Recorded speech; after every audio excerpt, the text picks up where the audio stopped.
So we have a greater risk of being struck by lightning.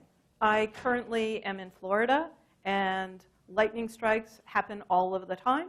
And in the States, this is not fatalities, but the odds of being struck by lightning are 1 in 700,000. And generally, unless you actually have been struck by lightning or know somebody that has, people aren't actually terrified of lightning. Snakes, on the other hand, people really are afraid of, or at least a lot of people are. I used to like to go catching snakes. When I moved to Florida, I stopped doing that because they have poisonous ones. But in 2018, worldwide, we are talking about 100,000 deaths. When you look at the population of the world, which is in billions, actually not a lot of deaths. Mosquitoes, on the other hand, these nasty creatures last year killed 750,000 people. People are not afraid of mosquitoes generally. Cars. Cars killed 1.35 million people in 2018. By the way, there was a static death rate of about 1.25 million people a year for a number of years, and then it bumped up again. So people are not afraid of getting in cars. So the risk decisions we make as to what we're afraid of and what we're concerned about are not always logical, and it is based on how we make decisions and what we're afraid of, and some of it is cultural, and some of it is actually based on the way that our brains work. So one of the most important things that a CISO does when they start in an organization is nothing. The most effective CISOs that I know, when they first go to an organization, actually make very little change. What they do is they establish trust. They learn about the organization, they build relationships so that people will trust them and will make decisions based on that credibility, based on that trust. So one of the things that is really important for social engineers when they come into an organization is they really, really, really should not destroy the trust that a CISO has worked incredibly hard to build.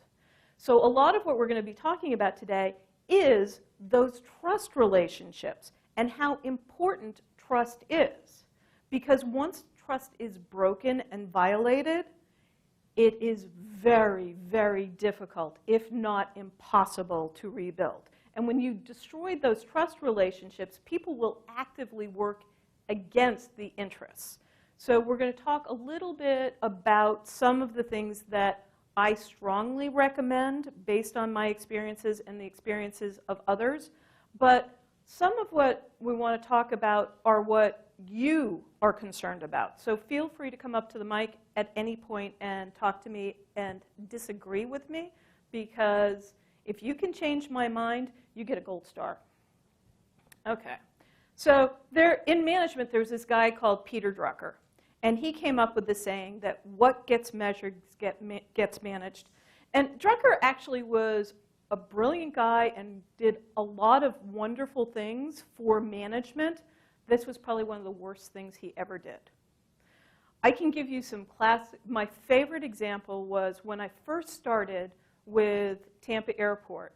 They only had one measurement that they gave to their board. And the board meetings were on camera, public record, public information, everybody could see. And that one thing that they gave was server uptime. Not application uptime, not system uptime. The only thing they gave was server uptime. And not understanding what that meant, the board didn't realize that having a server up for literally years was a bad thing. And convincing management to change that and no longer report on that was difficult because I had to establish trust. I had to establish trust in terms of how they were going to stop reporting this to the board without making themselves look incompetent and inept. And it wasn't that they were incompetent or inept. They didn't understand the risks because they had for a very long time had a closed system, and the only thing that was easy to measure was server uptime. So just because it's easy doesn't mean it's good, and it doesn't mean it's relevant. So I like to follow a guy named Deming in a lot of things that I do, and Deming was historically in management. After World War II, the Japanese were very poor in their product quality, and he went to Japan and helped them in their factories look at their processes. And the important thing about everything that Deming did was he blamed the processes, not the people. And if you look at what Deming talks about, it's this cycle of plan, do, check, act, or plan, do, study, act. It's looking at systems, and then when you do something, when you make a change, you're going to check and validate that worked, and then you're going to act on it and repeat. So you this plan, do, study, act, plan, do, study, act.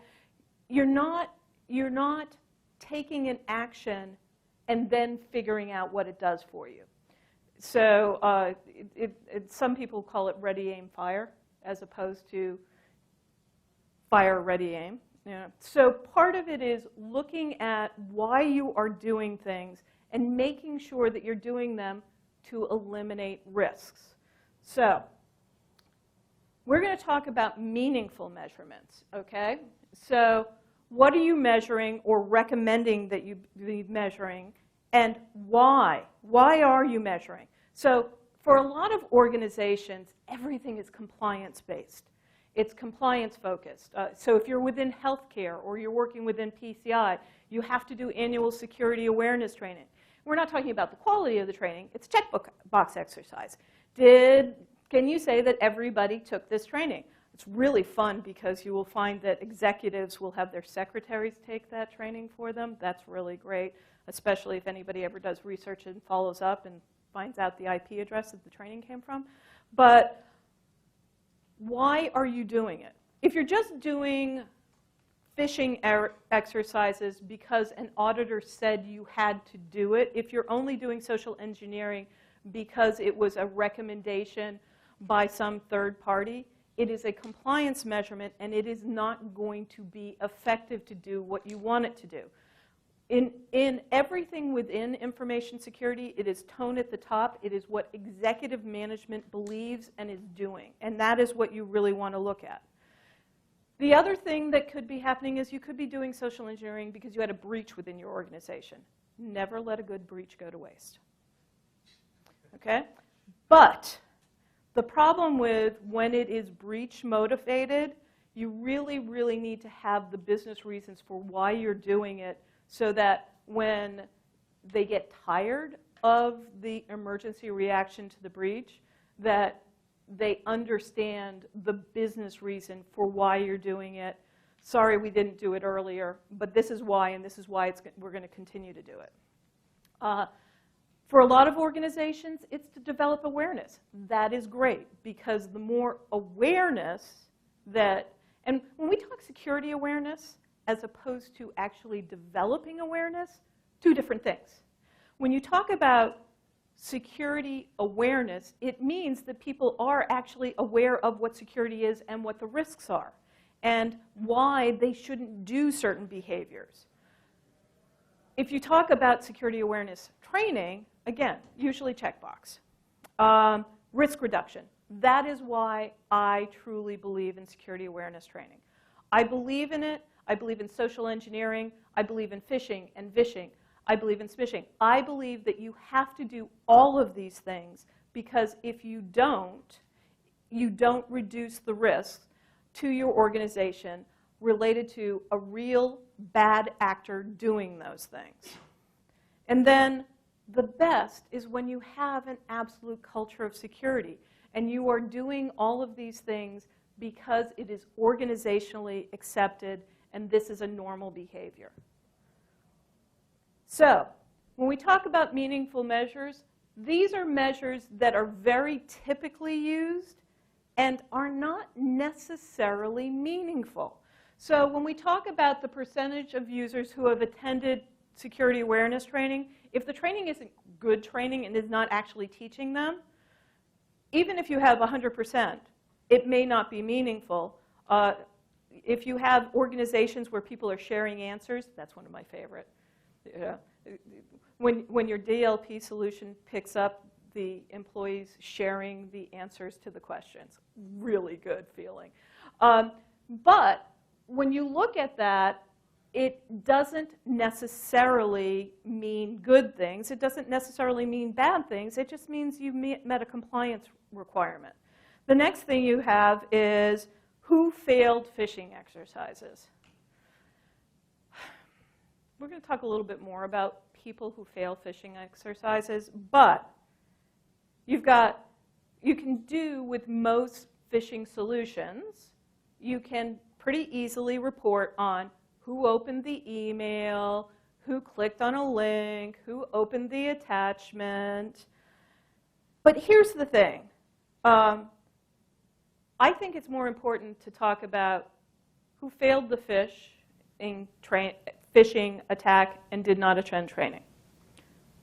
That's probably the only time that I would ever list an individual's names, and I would only list that individual's name to their supervisor and to HR. It is not something to be widely distributed. So I think in terms of really true, meaningful metrics and the things that we want to look at in terms of when we're talking about phishing is let's talk about the organization as a whole. Let's talk about baselines in terms of how much spam is hitting your organization and how much spam are you blocking at the gateway. Because one of the things is the fact that spam is getting to our user populations is our fault. It is because our technology is not good enough to stop it. So what happens is the individual is the last line of defense. And because that individual is the last line of defense because of our technical failings, we really need to look at how responsible are they. If we haven't trained them well enough, and we don't have the technical security controls, we're talking last line. In some organizations, they're being held accountable, and that's not necessarily appropriate. Okay, here's the thing. When we go back and look at those same things in terms of percentage of users who fished in the exercise, I actually really don't care as much about who clicked a link, who gave up their credentials. All of those things aren't as important as the fact that they didn't report it. The really critical thing is report it and report it fast. Because if you report it and you report it fast, I can mitigate the damage. I can determine whether or not you actually had credentials that could compromise systems. There is a university system that I'm aware of that had a problem where somebody gave up credentials in a phish and didn't say anything, and they didn't find out for months. And without the audit trail that they need, they cannot determine whether or not systems were compromised. They have no idea how badly their system has been infiltrated, if at all, and they're having a major debate internally as to how big a disclosure they have to make. And the privacy people are saying, you need to disclose that everything could have been exposed. I mean, that's the really ugly side of something going bad and not reporting. So instead, let's look at it differently. Let's not care as much about who clicked the link as who didn't report when they did. Because once you figure out who's clicking a link, we can start delving in a little bit more as to why and maybe helping them.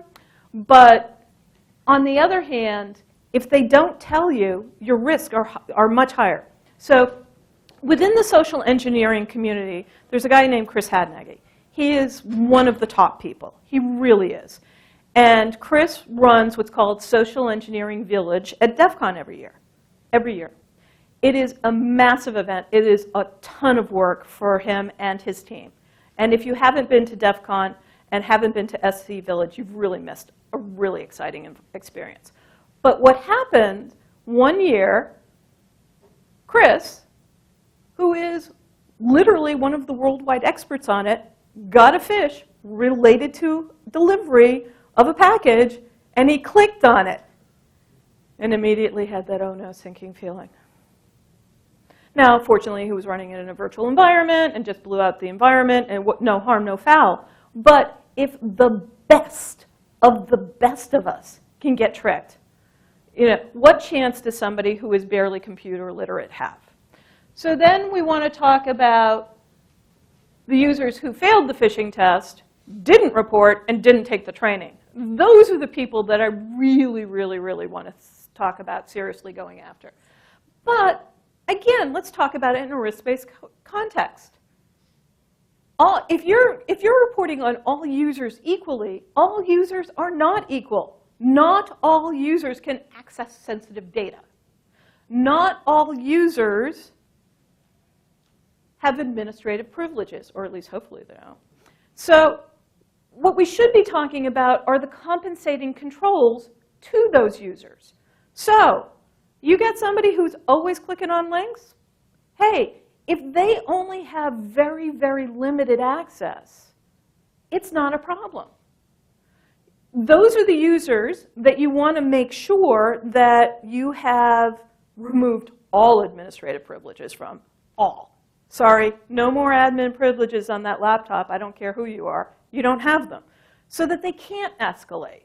You want to make sure that their email filtering is as good as it gets. You want to make sure that that person's device is the first device patched in your environment. So if you do a rolled out testing of patching, there's your test. They're first, always, because they're your highest risk. In most organizations, the people that we care about and the people that we focus on are the lowest level employees and not the highest level employees. In some organizations, they're not even phishing the execs. Salespeople tend to be some of the worst in terms of clicking, but they're always trying to get new people. So should they have full access all the time? Are their devices patched all the time? And those are the things that you really, really should be caring about, reducing the risk for those people that are dangerous.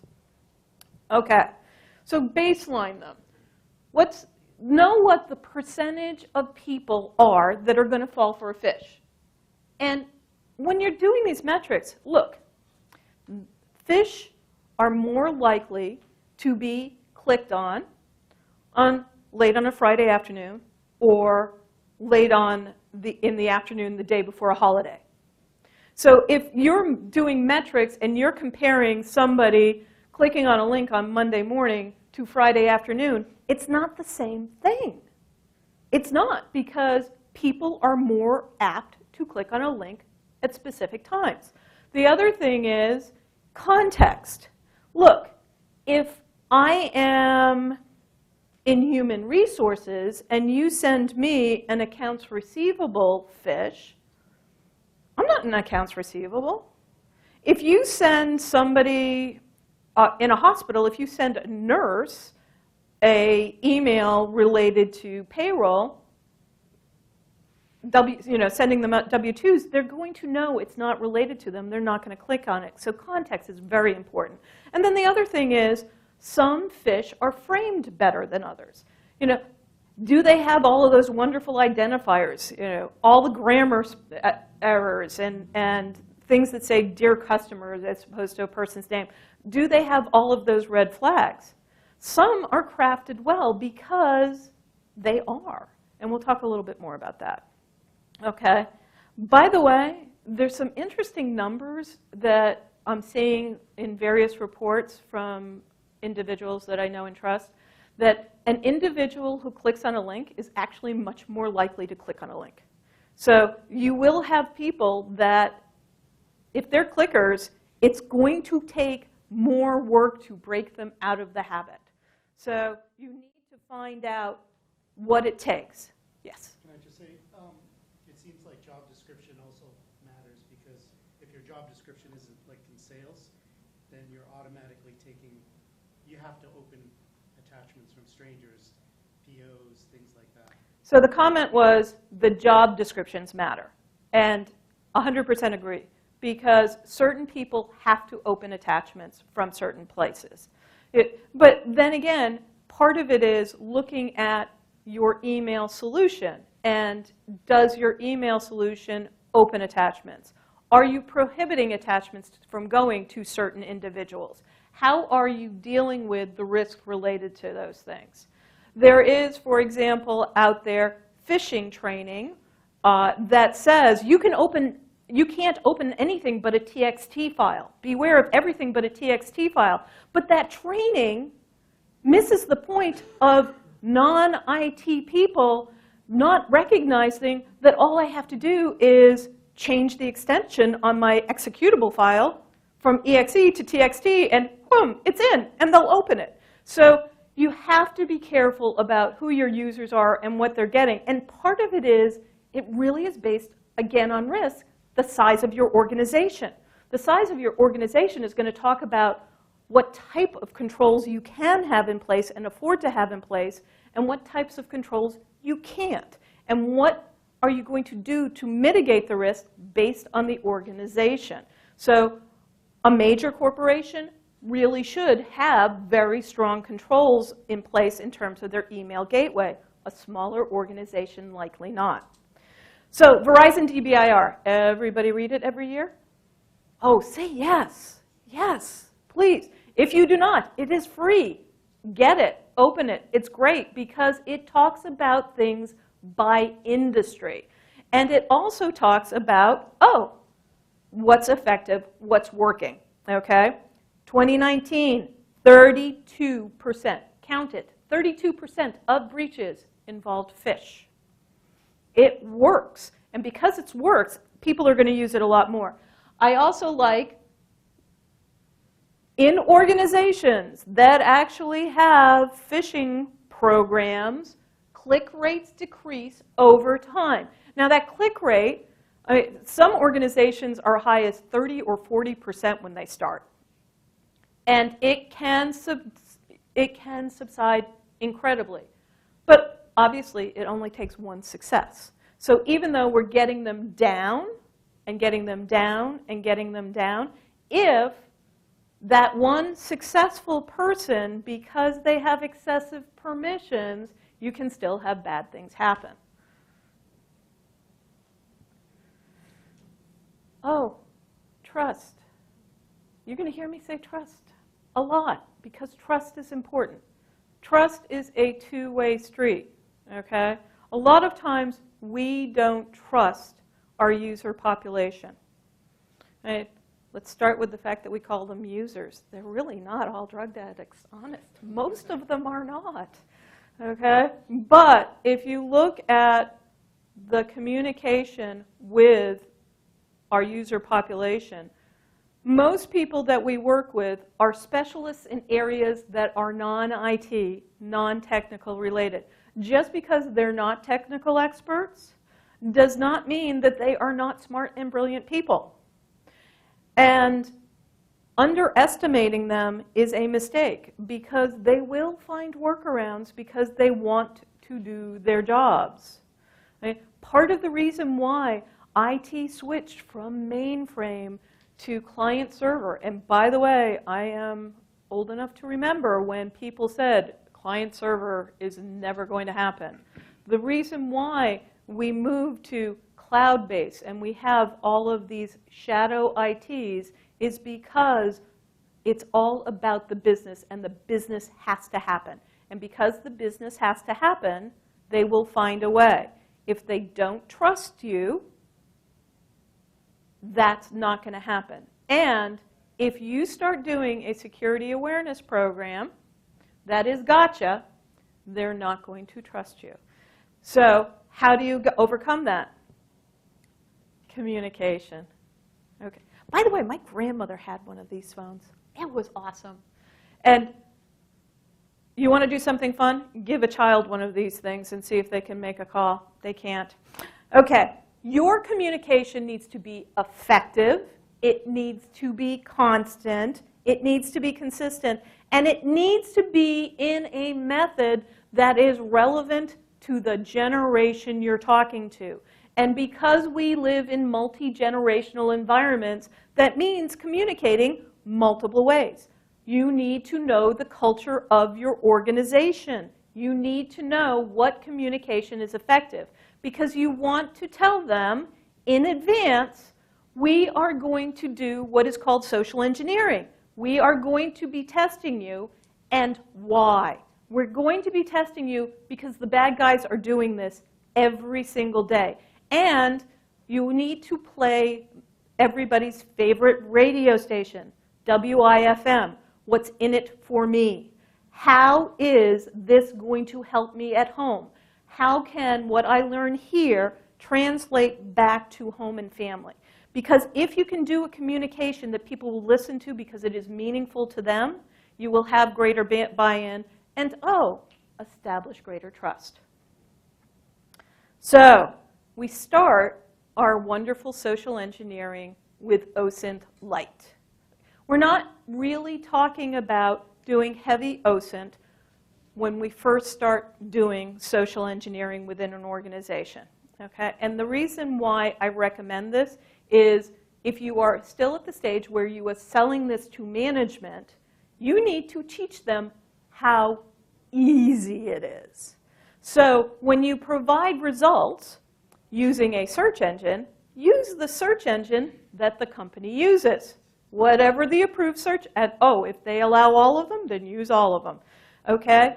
Go to the corporate website. Find out everything you can from the corporate website. It's great. Publicly traded companies, they have filings with the SEC. It's called an SEC 10K. Great information. There are some organizations that on their website will post a document that's called a SOC 2. A SOC 2 Type 2 is not something that is generally meant to be shared with the public. It tells incredible details about the environment that really shouldn't be publicly shared. But guess what? Happens all the time.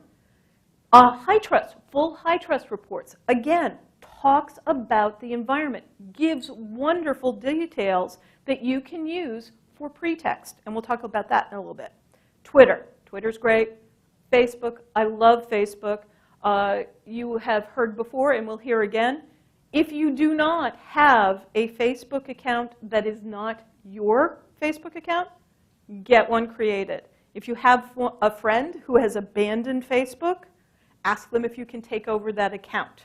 Okay?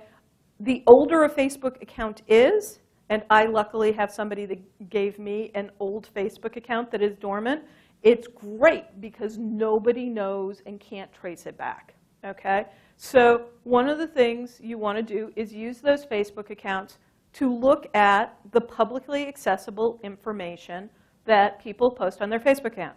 LinkedIn. LinkedIn is great in so many ways because IT people love putting stuff about the technology they're using and sometimes their current projects. HR, job postings, Dice, Indeed. Here, this is great because now we're talking specifically about the technologies within a company. Awesome, awesome intel. And by providing this information when we are talking, it provides great, great help in terms of building a social engineering. Okay? So use whatever the organization uses, but this is what I really want you to take away. Do not use fear. Because what does fear do? It destroys trust. And staying away from fear is important. Now, do the bad guys use fear? Oh, yes. but you're trying to train people. Now, are there exceptions? Yes. Remember, we're talking risk-based. If you are in an industry where you have secrets, where there are spies and espionage that may be attacking you, if you are talking the defense industry, et cetera, yeah, there may be cases where you may want to use fear, but you really, really, really want to use that as last resort. So, when we're talking about pretexting, okay, the Verizon DBR gives a lovely little, this was from the 2018, it's the creation of a false narrative. So, after you've done your ascent and you're going to create that false narrative, because, yes, it is true, loose lips do sink ships, still happens, okay? You want to look at doing additional ascent, okay? And we're not going to scare people, remember that?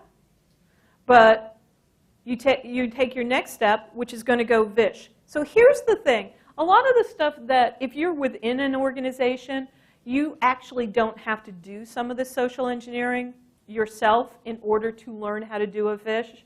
An external social engineer is going to need. So it's part of this, again, is contextual, because an internal social engineer already knows about the campaigns. They know who reports to who. They know the business terminology. They know the locations of all of the organizations. They know who the vendors are. They know all of that information. Is it an unfair advantage? No, because realistically, if you're talking about the bad guys, they fished their way in. They're in your organization. They're actually reading communications. They have accessed information that they are going to use to escalate. They have figured out how people write emails, how they sign them, how they address things. They are able to replicate information amazingly well if you are truly a target. So, in the VISH, I love targeting IT. I'm sorry. IT is more fun than anybody. They really are. Because a lot of people with IT, and again, depends on the culture of the organization, but a lot of people in IT will be flattered if they get a phone call. Or they're so busy. Depending on the organization's policies, people will do things for a free lunch or an offer of a free lunch. They'll do things, so you get somebody that says they're from a company and they're doing a cold call and they need to know more about your environment so that they can appropriately show you how their solution can help. It's like, why would you tell them anything? Why? Then you've got the sales for vendors, okay? And don't forget, I love these guys, assisting in and securing your environment. Why would you let a company that you haven't done due diligence on run password scans on your environment? Why would you do that? Why would you allow them to run vulnerability scans against your environment? Why would you let somebody you don't know, don't trust, don't have a relationship do those things? So be careful about those. Oh, and then people that say they're doing research, students, awards. So we have, you all know what phish is.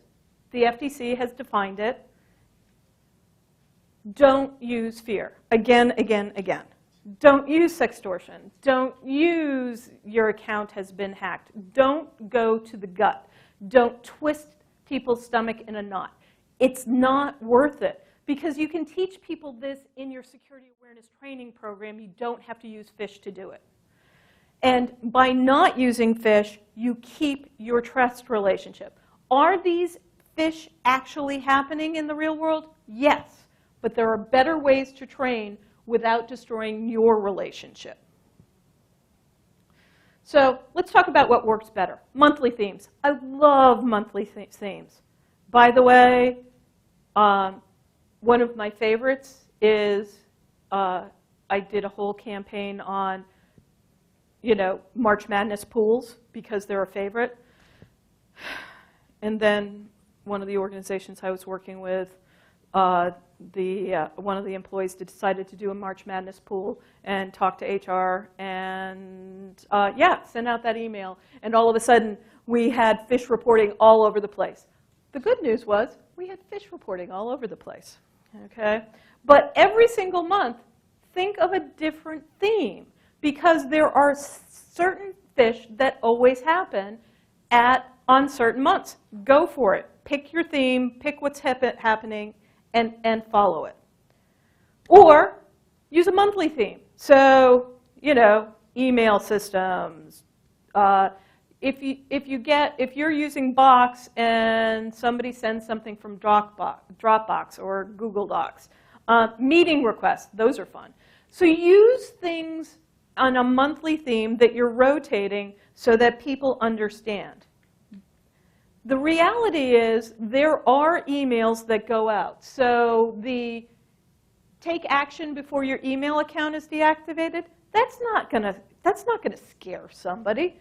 I mean, it's a bad email, and nobody should fish this link because it's really obvious, but that is not going to make somebody afraid. It's going to teach them. And it works. And it works because there's tons of them out there. Okay, the payroll requests related to W-2s. Payroll departments need to be specifically trained to look out for this. Organizationally, should people know? Yeah. But payroll departments really need to be trained. So do targeted training by department. Is it more work? Yes. But is it really valuable? Yes. Payroll departments getting anything from C-suites. I repeatedly see things related to, please change my direct deposit. Why? I mean, yeah. Accounts receivable. I have actually seen where a company's entire accounts receivable listing with who the clients were and how much money they owed was sent out in an email response. That's ugly. That's competitive information that is ugly to have shared. Demands for payment from my accounts payable, wire transfers. All of these things are very, very common. Target them to the specific department. Don't send them out to the whole organization, because you wind up being a lot of noise, and if you're a lot of noise, nobody's going to pay attention to you. Okay? Information technology, one of the things that happens is if an organization has an accounting firm that is looking at IT, they flood a lot of requests for information. If it's not relevant to your organization, don't worry about it. But fake external accounting organization fish, they're great because people will dump out a ton of information. Again, with IT, conference passes, awards, all kinds of great themes. Industry specific, so whatever the industry you are in, look at. So there's a whole lot of things happening with colleges and universities where students are being targeted. And students are being targeted for things related to class registration and, more importantly, student loans. And these are real trigger points for these people. So, current events. Always have in your back pocket some fish that you can send out for catastrophes, celebrities, political elections. And again, remember, culturally, if these emails don't go into your environment and are not allowed, don't send them. It's a worthless fish. They will know it is part of the phishing program. It will have less relevance. So what is important? Trust. Okay? So counter to trust is programs that do what we call consequentialism. Okay? And when people are punished for clicking links as part of phishing programs, 3 clicks and you're out, 5 clicks and you're out. The problem with that is, first of all, the most important people in the organization are likely not to be terminated for violating that. And that is a bad thing if it is not consistent. If you're not looking at the context of how hard are the fish that people are being fished with, you are looking at organizations that are not trust-based organizations. So, Is it really a cultural fit to be even working in an organization that's doing that? That's a larger question. But look at the things that we were talking about before in terms of what are important measures before you start victimizing the victims who have fallen for the fish. Why didn't they learn from your training? Is it an employee who has too high a workload? Is it an employee who has access to nothing and it doesn't really matter? Look at the context, make appropriate recommendations. If you are not measuring the effectiveness of the training, and if you're not measuring whether it's really helping your employees learn, then you are punishing them for your own failings, okay? So look at, again, compensating controls and risk-based related to whoever is clicking. So we don't have much time, but does anybody have any questions?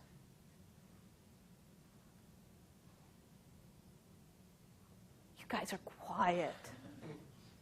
All right. I thank you very, very much. I will be hanging around all day. So if you want to get in touch with me, and there's my Twitter handle. So it's been a pleasure, and have a great day.